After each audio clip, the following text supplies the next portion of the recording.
Cool. Well, good afternoon, everyone. It's just gone afternoon in WA. Welcome to our webinar today. My name is Ben Bout, and I'm the founder and CEO at Facilitate.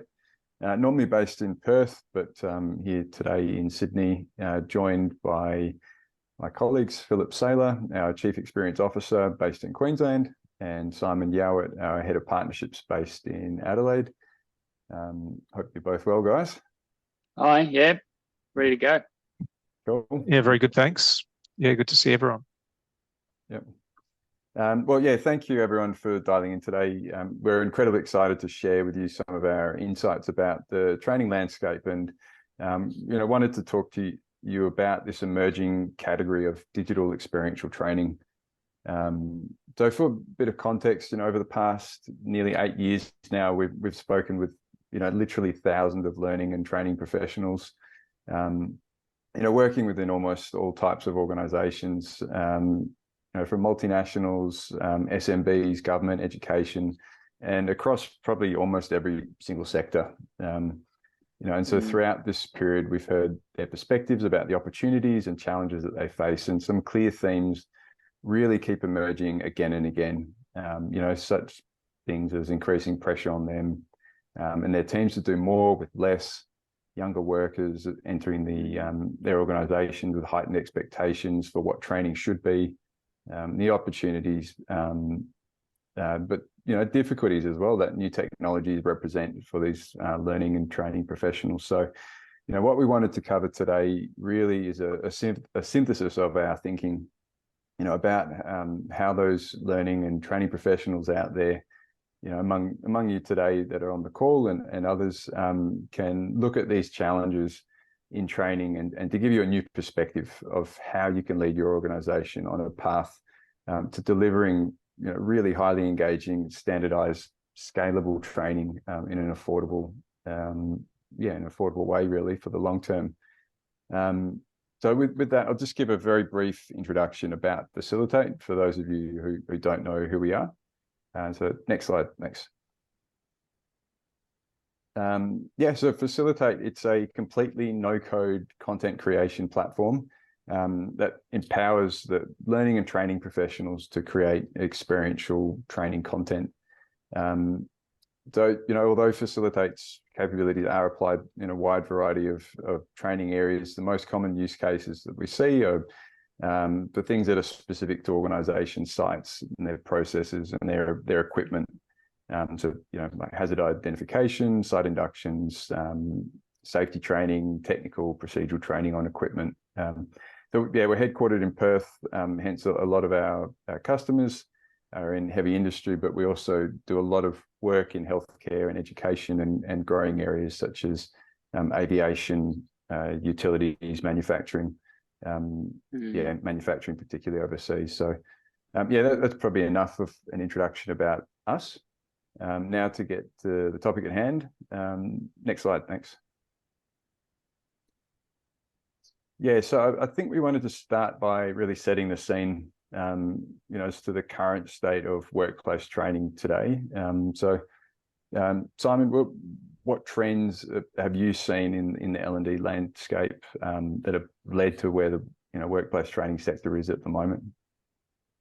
Yeah, thanks, Ben. And I think it's interesting when we're talking about experiential training or immersive training to make sure we're not trying to carve things up into buckets that make things look like they're quite unique or different. We want to always talk about experiential training and immersive learning in the same context as all workplace training. It is, at the end of the day, just another modality to allow people to get the best out of their skills, to improve themselves and improve at work. So I think it is quite useful just to take a look at what's happened across the workplace training industry and the last 10 years, I guess, of the evolution of the way that training has been delivered, because it actually has some quite interesting indicators in what we might expect in the years to come.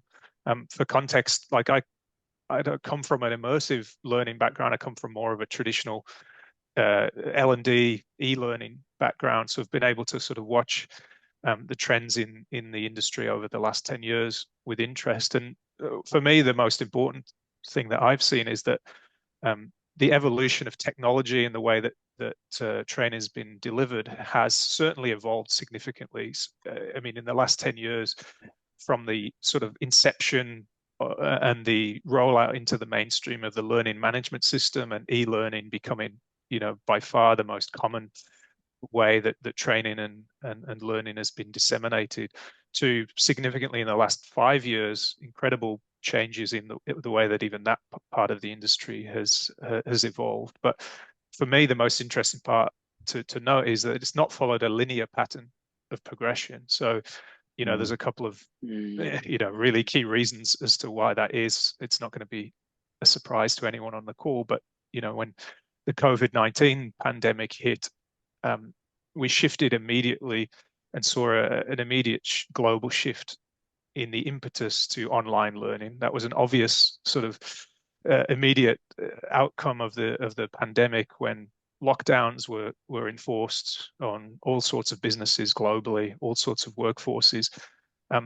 The uptake of e-learning, online learning, grew exponentially overnight. Organizations had to find ways to deliver training to teams who had traditionally been in one location or in fixed locations, to either their homes or to safe areas, safe locations where they could deliver training in a meaningful way. And what that meant was the industry up to that point had been sort of embracing two main modalities: self-creation in online learning. So there was an incredible amount of self-created e-learning up until the COVID pandemic. Organizations were taking their face-to-face training and what they traditionally maybe delivered in PowerPoint format or in classroom format, and using great tools such as learning management systems and online content creation tools to turn those into e-learning modules. And so that was really leading up to 2019 one stream, and there was an equal stream running in parallel of off-the-shelf e-learning providers creating modules that organizations could access. But what happened when COVID hit was there was an immediate turn towards the off-the-shelf, because the infrastructure wasn't there and the ability was not there for people to create their own bespoke training. You couldn't as easily create asset-specific or location-specific training because of the lockdowns, and therefore people turned to off-the-shelf. And I think as a result, what we saw was, instead of replicating the best aspects of face-to-face training, organizations sort of defaulted to a new norm of remote first, and we got used to engaging in content in a different way and in a sort of non-immersive way. I mean, if you look at what we are on today, a webinar, the proliferation of online meetings again became an overnight sensation and has now sort of been adopted as probably the default meeting, the way of meeting choice for most organizations today. We jump on a Zoom call or a Microsoft Teams call, and we see that as a way of engaging. But as many of us know, that hasn't really replicated it to the full extent, the feeling or the experience of meeting somebody face to face, and sort of the benefits and interaction and even immersion that can bring in a non-learning capacity. So I think what we're looking at now, as we sort of come out of that post-COVID bubble and we head towards, what's the future look like? The debates now reign in between, as we know, the benefits of working in a flexible or a hybrid work model in general. We hear those debates about people returning to the office or embracing a remote first workforce. And I think if you mirror that in the training and learning department, organizations are really having another look at the way that in-house learning can be delivered. They're sort of understanding that off-the-shelf conventional learning may not tick all the boxes, and are looking at, with the technology available, the way that our teams and our organizations are set up now, and the technology that we have at our fingertips, what is going to be the best way to deliver impactful workplace training as we move ahead? Yeah. Absolutely. Okay. Yeah. No, thanks for that insight. Maybe if we go to the next slide then, and so Philip, coming from your background in organizational psychology, within Facilitate, one of your core roles has been to understand I guess not just the, the opportunities that technologies represent for us and our customers, and then ultimately their trainees, but what are the limitations as well that you keep coming across in relation to the current standard ways that training are taking place? Simon just talked about, like, with e-learning and the face-to-face instruction. Yeah, no, absolutely. Yeah, thanks. Thanks for that. So yeah, look, this is one of the big drivers for this digital experiential category that we've really highlighted here and are talking so much about, because of the compromises that are inherent in the current approaches to workplace training. Like, we've seen them time and time again. We've heard the stories, as you would all probably well know. And that's what's really prompted us to say, look, there has to be a better way. So look, I mean, I'll outline them, relatively briefly. I'm sure most people, if they're from an L&D background, they'll have an understanding of them. But it's worth rehashing them just so we can see, I guess, where the new perspective comes from and why it makes, in our opinion, a lot of sense. So, I mean, look, it's not talking out of school to assume that most organisations will probably to 80 or 90% right now do all their learning in one or two ways, in-person and e-learning. So it'll be a combination of the two, generally, is how it's done. So if we start with in-person learning and just look at some of the, the compromises we have there. So it's very effective. It's very engaging. In some cases, it is the only way to do it. There are some things that you cannot do in any other way, and that will always remain. There'll always be those use cases, but oftentimes there are other ways to do it. But the main compromises we see with that is that in-person training is difficult to scale. It's costly to scale. It's not rocket science. So you need to co-locate the subject matter expert or the facilitator, the learner, and the equipment in space and time, right? So they all need to come to a classroom with the equipment taken offline, and everyone's ready, and you can do the training, or or the SME comes offline and goes and sits with a learner for a while if it's on the job training, et cetera, et cetera. So to scale that across a large organization, or what we're seeing now, more interestingly, geographically distributed learner base. So with the hybrid remote workforce that we're seeing, so you've got, half your people are not in the office every day. So how are you going to train them? So it starts to get quite complicated, and as a result, quite costly to do that.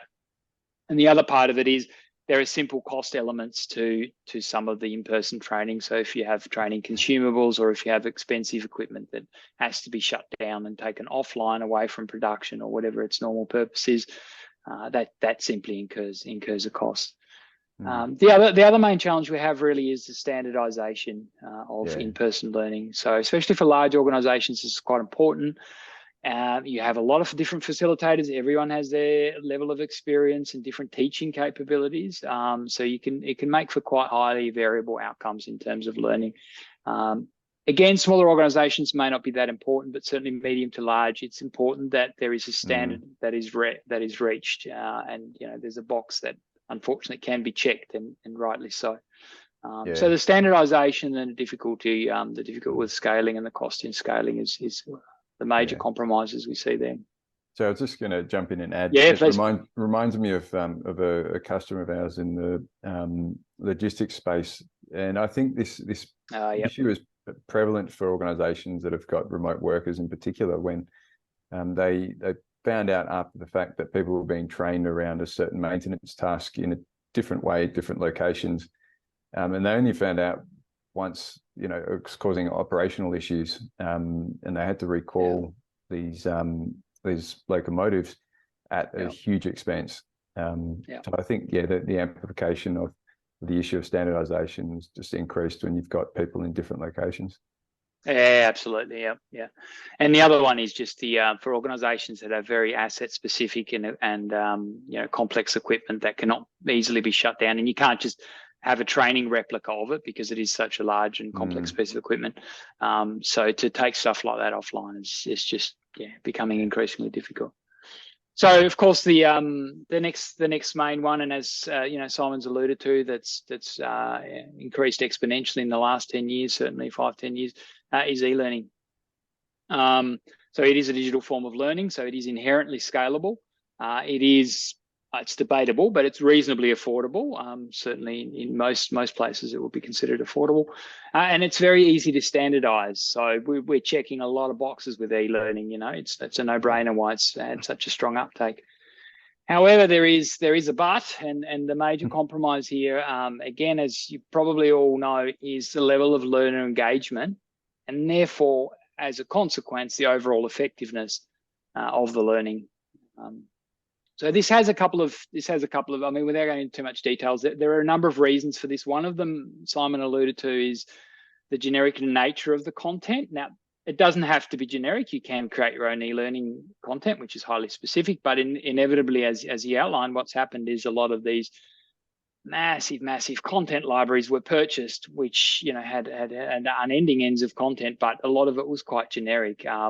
Some cases, simple manual handling tasks, it may be fine. That just lifting a box, there's only one way to do that safely. That doesn't need to be asset specific, organization specific, but it does fall down quite quickly when those asset specific types of content are required. But by probably the biggest driver of the lack of effectiveness is just the engagement of the modality itself. So you've got your two-dimensional screen, you've got your next and your previous, and you're working through content. Look, a lot of the content can be quite good. It can be quite engaging.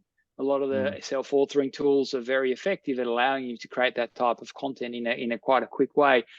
But it has a ceiling. So from a psychological point of view, from a pedagogical point of view, it has a ceiling. And without going into too much detail, but one of the reasons for that is that the sense of immersion or the sense of presence that you're in that setting that is trying to be portrayed to you. So you're next to the equipment that you're trying to fix or whatever. The degree to which you can create that sense of presence for the learner is limited on a 2D screen, because all you need to do is look slightly to the right, and you can see the latest message on your phone, and bang, your mind's already somewhere else, right? So you're not having a captive audience.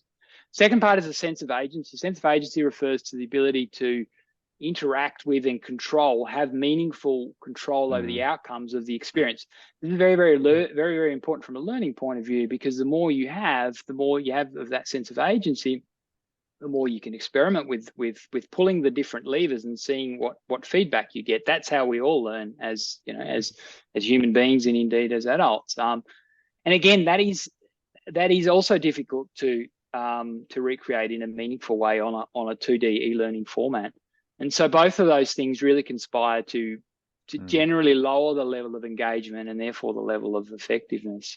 So that's please. Yeah, and is it the case that is what you're sort of trying to get at? Is it's hard to objectively judge how engaged somebody is with e-learn. You can only judge it by the clicks they make with the mouse, right? And that actually doesn't tell you anything about what they're experiencing, because they may be, as you said, randomly clicking through as they read their phone, or completely engaged, but clicking the answers. Yeah, that's a really good point, because it has major implications for for analytics and metrics around it. Yeah, because you'd be getting a false picture that everyone goes through in the right time. They don't complete it in 30 seconds. They take 5 minutes, but still gives you no idea of the level of engagement. So that's really that ceiling that I was talking about. It doesn't matter how good a quality your images or your videos are, or how how many nice quizzes you've got, drag and drop matching and multi-choice. There's a limit to how much that's going to draw an adult into a piece of content, to be honest. And that is the major drawback of e-learning content. So that really brings us to the next sort of, I guess, evolution in learning, and that is immersive technology. And really what we're talking about here are virtual reality, augmented reality, and indeed mixed reality. So that they're all different technologies that can, in different ways or another, provide an immersive experience. And by immersive, it means you have a greater level of sense of presence that I was talking about before.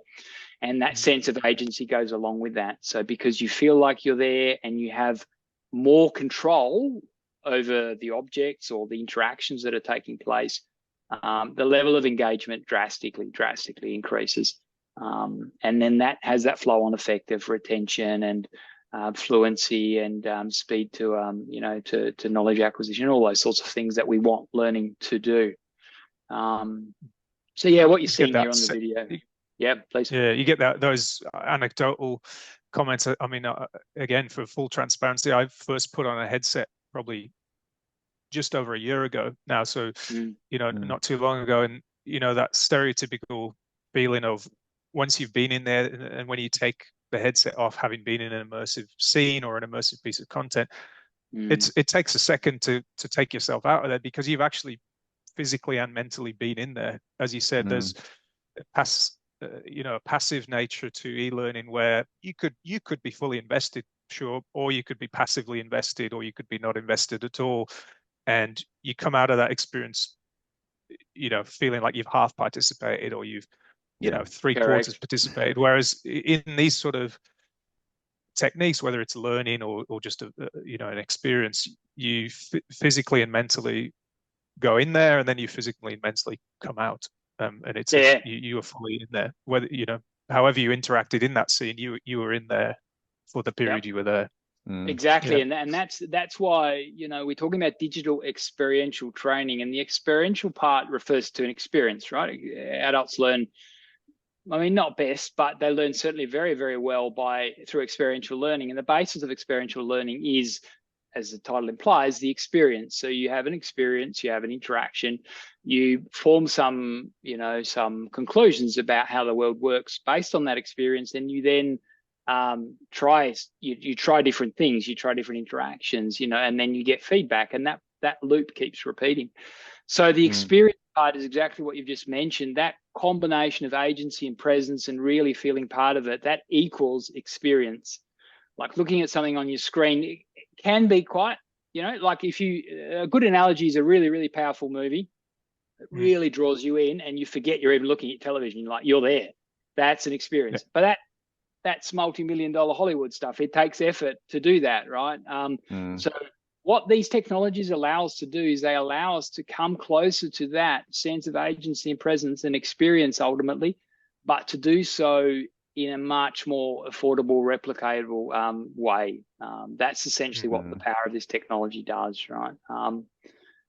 So that's Just quickly coming back to a point you made before, Philip, with the limitations of off-the-shelf content. I mean, are the limitations that exist in 2D, how does that translate into the immersive world? And are all the paths, but obviously they're different, but what are the pros and cons there? Yeah, no, that's a really good point. So we talked before about, massive e-learning libraries. Do these things exist for immersive content? So let's look at those things. There are three main ways you can get content for immersive technologies. The first one is the most traditional one, which is custom made. So you go to a development agency who create a piece of content for you. If it's VR, they'll often create a simulation in CGI graphics where, there's all sorts of interactable components, very, very pedagogically powerful, lots of feedback, lots of stimulants. So that's one way of doing it. Great, very effective, but very costly. We're talking proof of concept starting upwards of $50,000 US, maybe okay for large organizations. Certainly even for them, it's not particularly scalable because it limits you to one use case, within that piece of content. It's also very inflexible. So if something changes with the content, if there is a process change or there's a safety incident and you change the way things are done, you have to go back to that agency at an hourly rate to get that content changed. You can't, your people internally can't manage that itself.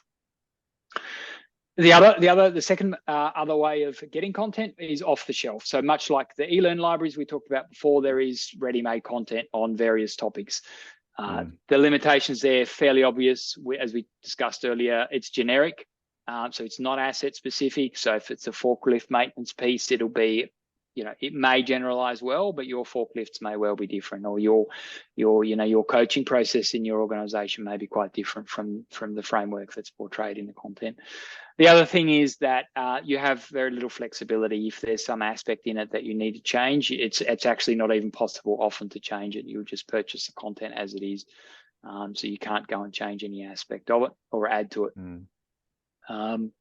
Can be quite cost effective and can be quite fast. But the other thing is with immersive technology, those libraries are still very small and they focus on often fairly generic topics. You know, they're growing, but they're still quite generic, you know, topics, hard skills, some soft skills, but it may not cover what you need. And the third way is the self-authoring way. So again, like with eLearns, you can create your own eLearn. You can also create your own immersive technology. So there are a growing number of these platforms. Of course, Facilitate is one of those that allows you to create your own immersive content. And this is what you've been seeing in the video here. There's two main formats, modalities. One of them is this 360-degree image-based modality. It's lots of visual realism and good for location-based procedures. And then the other one you saw was a 3D model-based asset, which we call microsimulations. So that's an example, this one here. So that's an example of a self-creation. So these tools are probably a step down for what an agency will get you. A $50,000 simulation will you know, have all the bells and whistles, but it's not scalable, it's not sustainable, whereas this is. The content can be created internally, you can change it anytime you want, and you can make as many use cases as you want. And this is really important when you consider, for immersive technologies, the software and the content is only one part of it. You need the hardware. So you need, say, VR headsets or AR, MR capable headsets. Now that's fine, but that investment in hardware, it's going to require the justification of more than just one use case or two use cases. You want to cover all departments, ideally, I imagine, in a large organization. And self-authoring allows you to do that. You've got the underlying framework and tools, and you can just repeat as many times as you want and create as much content as you want, unlike, you know, with the agency or the off the shelf. So, yeah, look, that's probably all I had to say on this topic. I've taken up quite a bit of time. So, so that sort of brings us to this one. So we've been working up to this point really to provide that context for you all that, you know, as to why we think the time is right for a new category of workplace training solutions to emerge. And, you know, we call it the digital experiential training category. So we've already kind of touched on some of these elements here, but I'll just go through them briefly as well. We feel there are four essential elements really that are critical to make the most of this new category. So as Philip was mentioning before, self-authoring, you know, we fundamentally believe that it should be the people who wake up every morning, day after day, who really care about the effectiveness of training, who also have that pedagogical background and expertise and the subject matter expertise in the organization. They're the ones who should be empowered to actually go and create the content in their organization. And as you know, as to the points before as well, it will never be as cost effective or flexible to respond to changing business needs if you're relying on developers. So that's really the self-authoring component there. The second one is what we call future proofing. So solutions in this category we feel need to be future proofed and recognize the fast changing landscape of learning technologies. You know, so this means that content created today not only needs to be valuable right now, but also has to have usability and be able to provide an impact into the future. So, you know, we as a business, we use a lot of immersive technologies such as VR headsets, which in our view, in many training circumstances, certainly not all, but it can be the gold standard in terms of providing, you know, highly engaging, impactful types of training for specific use cases. However, we're also very realistic about the fact that it's not possible for everyone in an organization who could benefit from these technologies to actually have a headset at the moment. And that's why it needs to be viable for an organization to start creating content that at the moment perhaps is often consumed via 2D screens as a starting point, but working towards the future where, you know, hopefully we'll be at a point, a number of years where everyone has a device in their house. So it becomes like it will become standardized, much like e-learning is, and as accessible a format going forward. The next essential element is what we classify as experiential by design. Experiential training is a strong background in the learning sciences, as Philip was talking about earlier. Talking about how people, adults in particular, often learn best by actively participating in the training experience itself. So this means that digital training content must be seen as an experience that the learner both feels they are a part of and also has the control over that key outcome. So I won't go into any more detail around that because Philip touched on that before, but another point that I wanted to emphasize, I guess, in this experience by design element is that there are a number of recent technologies that are available and effective within training, and they all have a role moving forward. So as you saw in that previous slide, 360 content has very, very specific use cases that you can't obtain at that level of realism in an artificial, scalable, standardized way that with any other technologies that are available out there. Whereas giving people hands-on experiences via 3D simulation, it really is second to none to actually giving them an opportunity to practice in real life. But you remove all that, the risk of lack of standardization, the lack of scalability, the cost, etc., the potential safety risks. And then, other elements to these technologies as well, such as being able to bring people together from remote locations into one physical space where they're actually experiencing something together as well. These are all elements that really add to the bigger picture of experiential training. So it's not that one of them by themselves should be used by an organization, but really if the aim of an organization is to get the most out of their investments in technology, then it's probably worthwhile thinking down the track as to a plan. Where is your starting point, but where do you want to go to? Because there's a lot that these technologies have to offer, and your journey from here to there could take you along different paths. So yeah, sorry guys, as well, if you have anything to add to any of these points, feel free to jump in as well. But yeah, the final one was empowering your subject matter experts as well, because it really enables an organization to unlock the complete value of a training solution. So enabling your SMEs who can easily create content and capture their knowledge and their expertise, it allows the organization to significantly benefit from these technologies. It unlocks efficiencies that are otherwise unavailable if you're having to rely on a software developer. If you're actually bringing the people that have the knowledge into the training process, the training creation process, it also has the benefit of avoiding other things such as brain drain in an organization, either from those experts retiring or moving on to other organizations as well. So there's a risk mitigation component to really investing in the right solutions that enable the right people in your organization to get involved in this creation process. Yeah, I think that last point is No, you go, Simon. Yeah, I think that last point's really important in terms of two things, like sometimes the lost in translation moments when you're trying to pass subject matter expert knowledge to a developer or somebody whose key sort of skill is in technology. That can be hard to translate what that subject matter expert wants to relay or wants to convene if they're not involved in that process themselves. And then secondly, you mentioned scaling out. I mean, as we know, subject matter experts in organizations are so important, but there are so many subject matter experts of different types in each organization. And we think with the way that this industry is heading and the way that this technology is being adopted, organizations will want to empower subject matter experts well beyond the technical skills, subject matter experts well beyond the learning and development and learning design SMEs, to every SME in the business around their own sort of skill set. So, there is no limit in an organization about what sort of subject matter expert and what sort of training can be built in this digital experiential way if the tools are there and the ability is there for those SMEs to use it.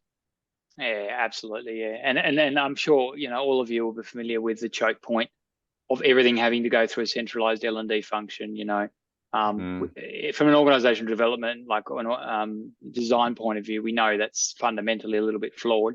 So this is, a way of getting around that challenge as well. So yeah, no, absolutely. Yeah, definitely.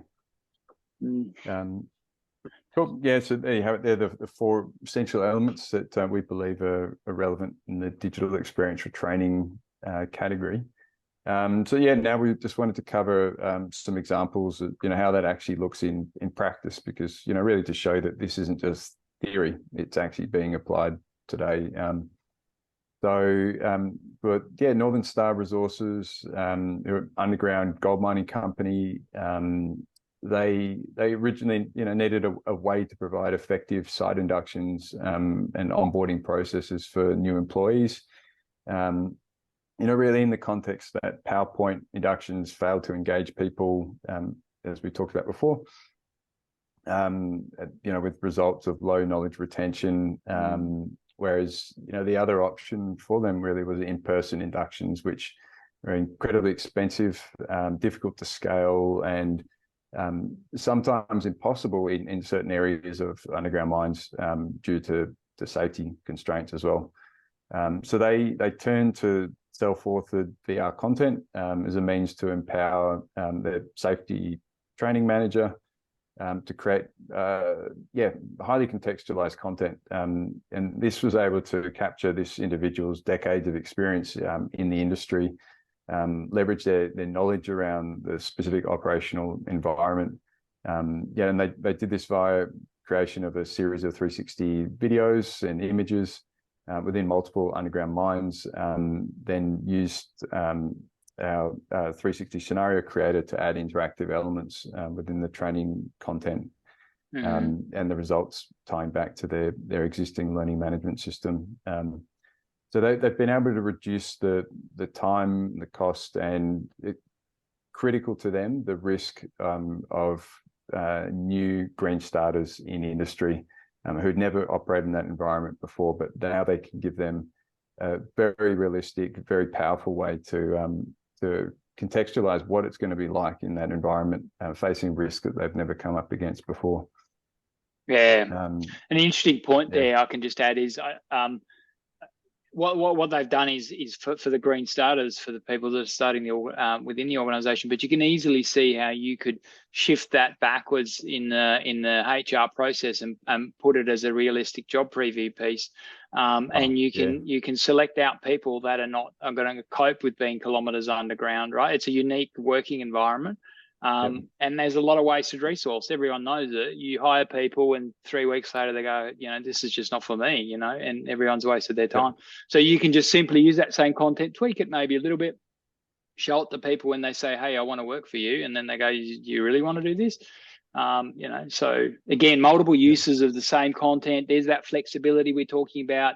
You're getting more return on investment for the time you've taken to create the content, it's stuff you can't get from off the shelf or a custom. So I'll quickly speak to the next one. So Australian Red Cross, we all know them. Fantastic work they do. And this is the lifeblood sort of department of the Red Cross. So they provide us with all our blood and blood products. So they handle the donations and they have to sort them, et cetera, et cetera.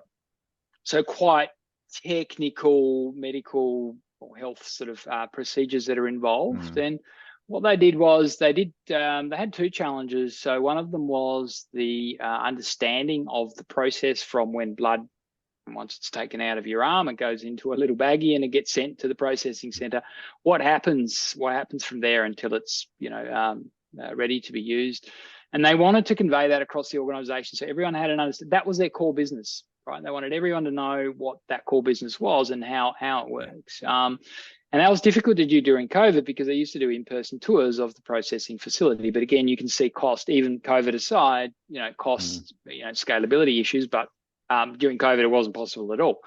So again, how do you convey that? What happens in such a facility? And so they created a piece of content to address that. And it takes you, through the journey of blood, if you like, from when it comes out of your arm to when it's usable to help someone save a life.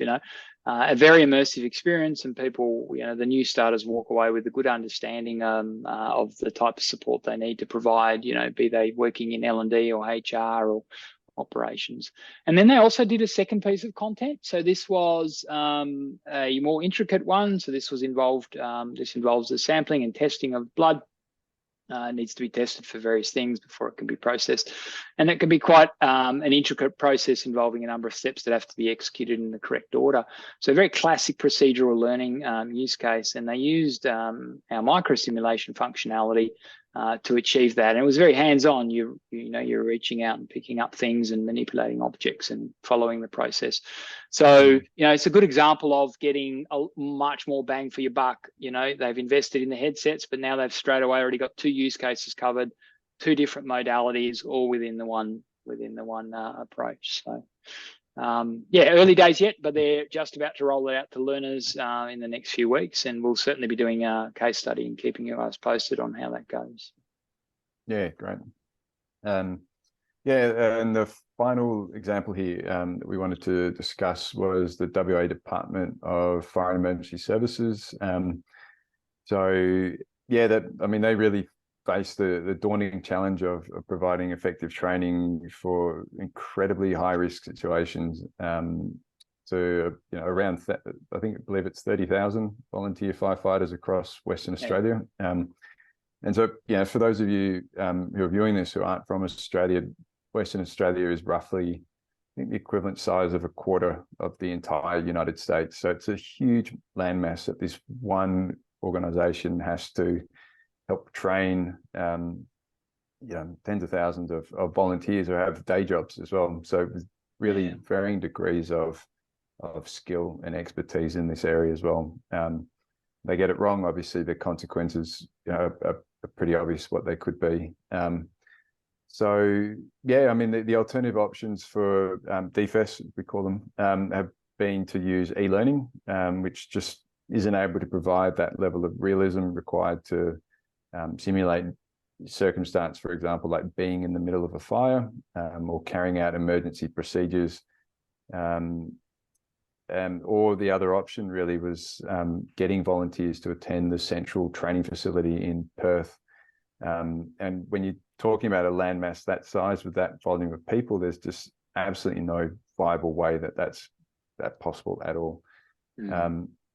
So the DFES team have primarily used 360 materials to capture those high risk settings, being in a fire, and a subject matter expert firefighter performing certain procedures that are really quite common, but incredibly high risk tasks, such as entering into a building. The correct way to do that when there's a fire or an emergency, which you could do wrong, it could result in death or other circumstances. So they've now gone on and delivered training with roaming VR headset kits to over 30 locations across Western Australia, and currently trained over in excess of well above 1,000 volunteers. And this really just represents the beginning of their journey in terms of the volume of people that they're going to train, but also the potential use cases that they could be delivering across their volunteer base. So I guess, we just also want to note that these are very different types of organizations. You've got an underground mining operator, a not-for-profit in the health sector, and then a government organization within emergency services. And we specifically chose these organizations to highlight the critical fact that digital experiential training isn't just relevant for multinationals with gobsmacking budgets. It really comes down to the organization and their training needs, and where does this technology fit in, and where can it add real value. And it highlights the generalizability of the compromises that I mentioned right at the beginning. Everyone's they have e-learning in person. Maybe they've had a bit of a dabble in immersive already, but and those compromises are more or less the same for everyone. And and just sort of flipping on its head, you know, what the differences are between these organizations, but just putting guys on the spot, what do you think are some of the similarities between them, really? What sort of binds them as to being able to do this and be successful in this way? No, that's a good question. I mean, I think one thing for me, go for it. One thing I think certainly is the people inside the organization there in the L&D team, they've seen the light, they've seen the value in, or rather the limits in what's currently being done, and they realize that there has to be a better way.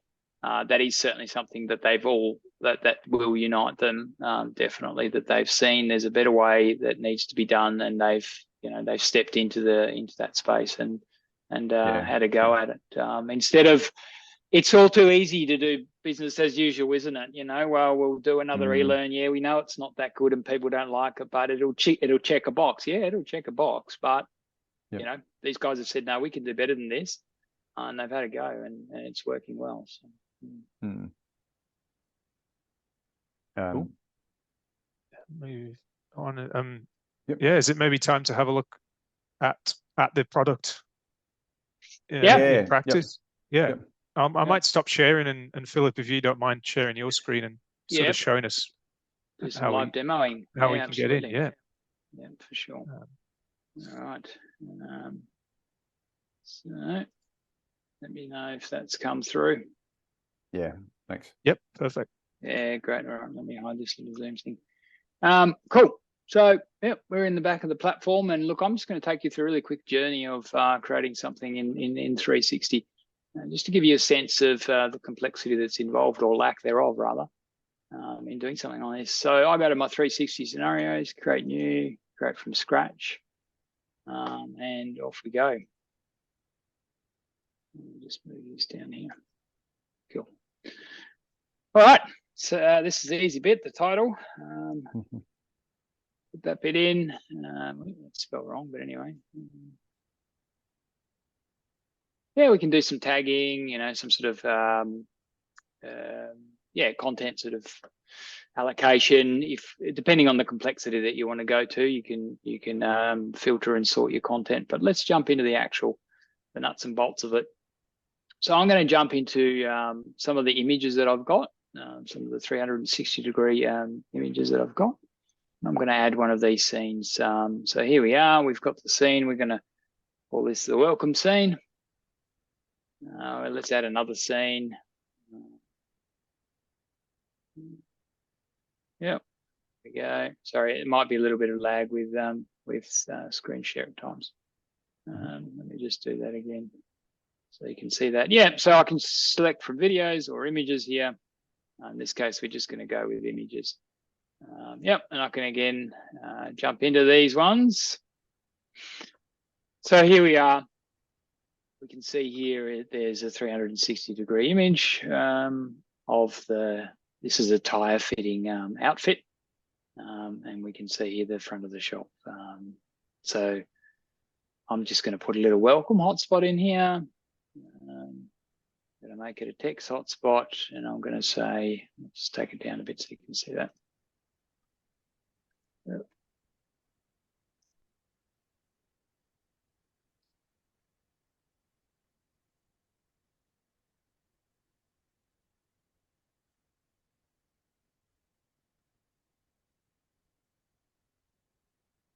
So here we go. Slight little bit of gamification here. We've given them a mission. Your mission is to locate the 5 hazards in the truck repair bay. Off we go, and we're going to add a little ready to go button. We'll make that nice and red so it's quite obvious. And we'll make that a waypoint. And we'll pick the destination. So this will be the second scene that we've had in our little experience, and we'll point it that way, and we'll give it a label. Cool. So off we go. So when they click that, they'll go into the other scene. So let's go back to our scene editor. Our overview here, and then we go into this second scene here, and we'll have a look. So this is inside the bay now. You can see we're right in the thick of it here. it looks like there might be some things that are out of place here. So yeah, you start to get a flavor for the complexity here. This is very simple drag and drop type stuff. Anyone who can create e-learning content can certainly create this type of content. I might like to put in a video here. I'm just going to insert that here now. I'll make that slightly larger. So as we were talking about earlier, this is what you're demonstrating here is not really technical expertise in building this. You're, as a subject matter expert, you're just adding the elements that will make a great training module or a great training experience. So as a subject matter expert, I know what I want the learner to interact with, experience, or feel, and the platform, you're just basically dragging and dropping things in the areas where that's going to happen. Yeah, absolutely. And I can add interactive elements such as questions and choice points over here. So that's where you can create your branching logic. So if it's not a hard skill, so if you're doing a soft skill and the interaction is at a cognitive level, it's not about physically manipulating things, but you're cognitively interacting with a scenario. So you might play a 360 video of a customer service interaction, and then you might give them the choice, well, what do you do now? A, B, or C? And depending on what they do, you show them the consequences of their action. And that's when you're starting to get the cause and effect that is the basis of all learning. And this is how easy it is. You can just change this to a choice point, and I can literally put that in here. What do you do now? And enter the choices in here, and then I can pick where it goes. And it's it's as simple as that. And now I can quickly preview that. Actually, we'll go back to the start scene. We'll preview that from the beginning. So here I am. Welcome to the experience. This is my mission. Cool, I'm ready. Let's go. And here we go. It takes me to this scene. I can have a look at this video. And I have my choice point here. So what am I going to do now? In this case, I've seen the video. It's obviously blank, but you get the idea, So fairly straightforward. How quickly could you publish that and get that out to learners or other people in the organization? Pretty simple. We just click publish, select there's some formats, some security. If it's anyone with a link or within the organization, you can pick that as you like, generate the link. And there you go, copy link, and you can do it. If you want to send it to a VR headset, you just simply click on this and it takes to publish page, and that's it. And the content's out to, your fleet of headsets, hundreds if you've got them, or maybe not. That's there. No, that's right. So I think that's really the crux of it. And that took how many minutes, there's a little bit of learning design that happens before this. You want to make sure you're showing the right elements and those bits and pieces, but that goes for all learning. So super simple. Cool. Awesome. So maybe for the final, if you don't mind stopping sharing. Absolutely. I guess, Ben, did you want to talk about what an organization might need to get started with this sort of project? No, definitely. That's certainly the last sort of piece of the puzzle around around this whole topic. How do you actually go about doing it? We realize that this idea and this path of digital experiential training, it's a new journey for most organizations. What we're listing out here really is it's the way of working that represents our drive as a business to try and empower as many organizations as we can to be successful in these technologies for the long term. It's not for a single project, but how you can really adopt this and then deliver it across your entire organization.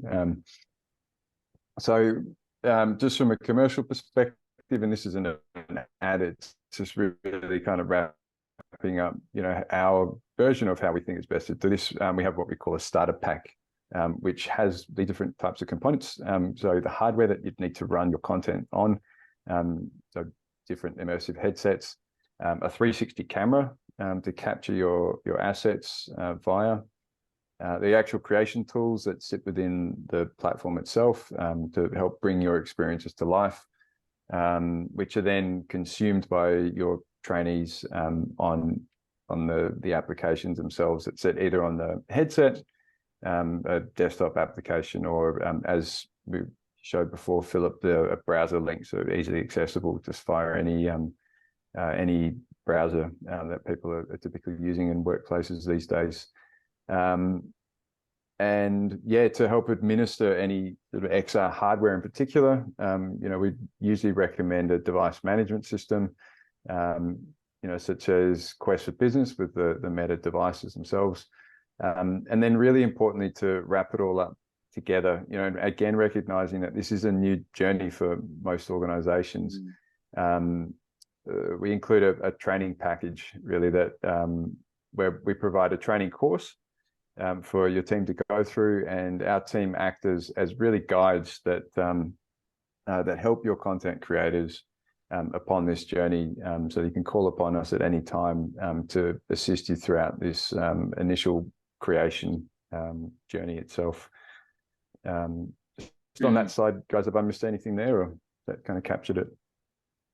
No, I think all of these elements are, as you said, maybe different depending on where the organization is in its journey. But as we said, the industry in general is still pretty new to this sort of technology, and certainly creating its own experiential training. So we find this is a pretty common starting point for organizations of all sizes, to be honest, from the very small to the multinationals. They are,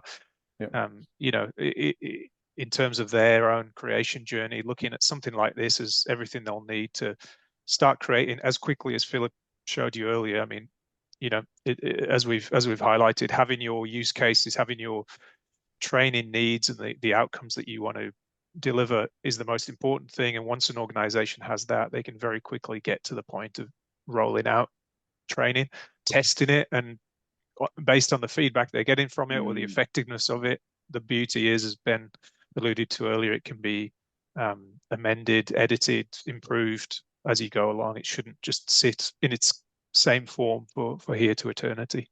Yep. Yeah, definitely. Absolutely. Cool. No, that's good. That's it in terms of slides. Conscious of the time, we're almost bang on. Good questions. We're probably out of time, but if there is anything, you can always reach out to us. So that's right. If people need to go, we'll stay on the line for a little bit longer for people that have questions. But if people do need to go, thank you very much for joining us today. We hope it's been, a helpful session for you. And if you're interested in learning more about how digital experiential training could work for your organization, please don't hesitate to get in touch. We're happy to just have a discussion. There's no pretenses to moving forward with us or anything. Our website's www.facilitate.tech. Thank you everyone for joining, and we'll wait on the line now if any questions are coming through. Yep. No, excellent.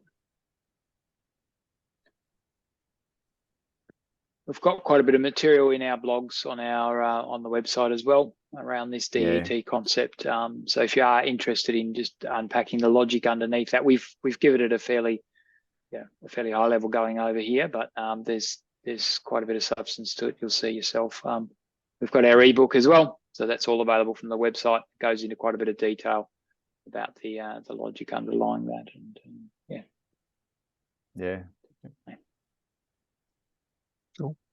Cool. No, I think we covered everything under the sun. There you go. Yeah, just about. No questions. All right. Yeah.